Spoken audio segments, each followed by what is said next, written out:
আসসালামু আলাইকুম। আপনাদেরকে স্বাগত জানাচ্ছি আমার নতুন আরো একটি ভিডিওতে। আমি মোহাম্মদ সিয়াম আহমেদ। পূর্ব পরিকল্পনা অনুযায়ী আজকে আমি যাচ্ছি বরিশালে আমার মামাতো বোনের বিয়ের অনুষ্ঠানে অ্যাটেন্ড করার জন্য। চলে আসি সায়দাবাদ বাস টার্মিনালে। এখানে এসে একটু হাঁটাহাঁটি করছিলাম আর ঘুরে দেখছিলাম কোন বাসটায় চললে সবচেয়ে ভালো সার্ভিস পাওয়া যাবে। যাই হোক, বাসের একটা টিকিট কাটলাম আর C1-এর সিট নিয়ে এবার বরিশালের উদ্দেশ্যে যাত্রা শুরু করলাম। যাত্রার শুরুর পথেই অনেক ভালোই ড্রাইভ করছিল ড্রাইভার সাহেব, ভালোই লাগছিল। দেখতে দেখতে চলে আসি পোস্তখোলা ব্রিজ মানে বুড়িগঙ্গা সেতুর উপরে। 725 মিটার দৈর্ঘ্যের এই পোস্তখোলা সেতু বা বুড়িগঙ্গা সেতুটি চালু হয় 1989 সালে। চীনা কারিগরের সহায়তায় 80-র দশকে শুরু হয় এটির নির্মাণ কাজ। 2379 ফুট দৈর্ঘ্যের এই সেতুটি আমরা পার করে ফেলি কয়েক মিনিটের মধ্যে। পোস্তখোলা ব্রিজ পার হয়ে অনেকটা পথ চলার পরে চলে আসি জাতির পিতা ইব্রাহিম আলাইহিস সালাম এক্সপ্রেসওয়েতে। এক্সপ্রেসওয়ের টোল পরিশোধ করে আমরা এগিয়ে যাচ্ছি এখন পদ্মা বহুমুখী সেতুর উদ্দেশ্যে। কুইচ্চাপাড়া ব্রিজ সংলগ্ন যখন আসলাম তখন বাসের মধ্যে বিক্রি করছিল একজনে পেয়ারা, তাই পেয়ারাও নিয়ে নিলাম। পেয়ারা খেতে খেতে চলে আসি পদ্মা সেতুর টোল প্লাজায়। টোল দিয়ে এখন আমরা যাচ্ছি পদ্মা সেতুর উদ্দেশ্যে। উঠে পড়ি পদ্মা বহুমুখী সেতুর উপরে। 26শে নভেম্বর 2014 সালে এই সেতুর নির্মাণ কাজ শুরু হয় আর শেষ হয় 23 জুন 2022 সালে। এই পদ্মা সেতু দেশের যোগাযোগ ব্যবস্থায় এনেছে যুগান্তকারী এক পরিবর্তন। বিশেষ করে দক্ষিণাঞ্চলের মানুষের চলাফেরায় সবচেয়ে সুবিধা এনে দিয়েছে এই পদ্মা সেতু। এই পদ্মা সেতুর দৈর্ঘ্য 6.15 কিলোমিটার আর প্রস্থ 72 মিটার। দুই পাশে রয়েছে 4 লেনের রাস্তা। এই সেতুটি 2 তলা বিশিষ্ট একটি সেতু। নিচে রয়েছে রেলপথ আর উপরে গাড়ি চলাচলের জন্য সড়ক। এই মূল সেতুটির মোট 42টি পিলার 41টি স্প্যানের উপরে রয়েছে।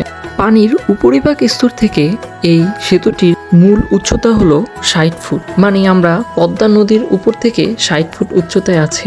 বিভিন্ন জায়গায় দেখা যাচ্ছে পদ্মা নদীতে চর জমে গেছে। যাই হোক, পদ্মা সেতু পার হয়ে চলে আসি শরীয়তপুর নাওডোবা উপজেলায়। শরীয়তপুর জেলা পার হয়ে এখন যাচ্ছি ফরিদপুর জেলার উদ্দেশ্যে, মানে ভাঙ্গা ফরিদপুর জেলার।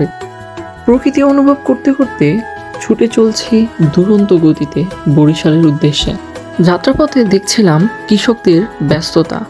কৃষকরা নানাভাবে চাষ করছিল নানা ধরনের সবজি। তাদের অনেকটাই কায়িক শ্রম করতে হয় এই ভর দুপুরে রোদের মধ্যে। দেখছিলাম কেউ কাটছিল ধান, আবার কেউ লাগাচ্ছিল পাট বা অন্যান্য জাতীয় ফসল। কোথাও কোথাও ছিল দিগন্ত জোড়া মাঠ, মাঝখানে ছিল তাল গাছ এবং উপভোগযোগ্য অনেক কিছু। আমাদেরই ধনধান্যে পুষ্পে ভরা আমাদেরই বসুন্ধরা। এত সুন্দর বাংলাদেশ আমরা যদি না ঘুরে দেখি তাহলে কখনোই বিশ্বাস হবে না যে বাংলাদেশটা এত সুন্দর।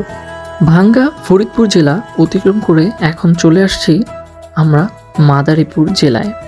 মাদারীপুর জেলায় এসে দেখতে পাচ্ছিলাম জায়গায় জায়গায় ছিল আখের ক্ষেত, মানে গ্যান্ডারির ক্ষেত। পরিপক্ক এবং সুমিষ্ট আখ কাটায় ব্যস্ত ছিল কৃষকেরা।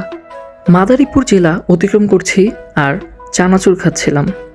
চানাচুর খেতে খেতে অনেকটা পথ যাত্রা করলাম এই চানাচুরওয়ালা ভাইয়ের সাথে।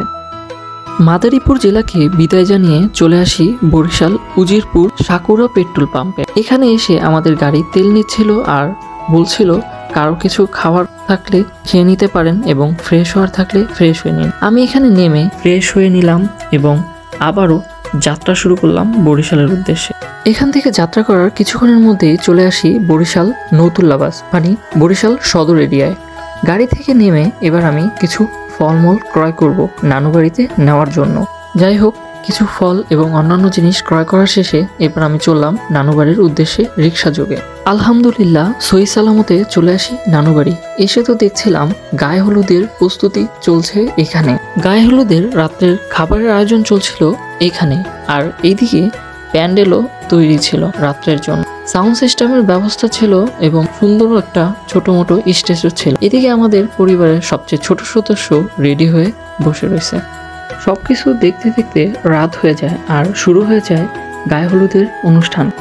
পরিবারের বয়োজ্যেষ্ঠ মুরব্বীরা হলুদ দিয়ে শুরু করছিল অনুষ্ঠান। আমাদের পরিবারের সকলের হলুদ দিতে দিতে চলে আসে বরপক্ষের লোকেরা, মানে কনেকে হলুদ দেওয়ার জন্য বরপক্ষের লোকেরা চলে আসে। বরপক্ষের লোকেদের হলুদ দেওয়া শেষ এবং খাওয়া দাওয়া শেষ করে তারা চলে যাচ্ছিল।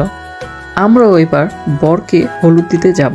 বরপক্ষের লোকেদের চলে যাওয়ার কিছুক্ষণ পরেই আমরা রওনা করব। বরের বাড়ি যেয়ে আমরা কি কি মজা করলাম তা শেয়ার করব পরবর্তী ভিডিওতে আপনাদের সাথে। ততক্ষণ আপনারা ভালো থাকবেন, সুস্থ থাকবেন এবং আমার জন্য দোয়া করবেন। খোদা হাফেজ।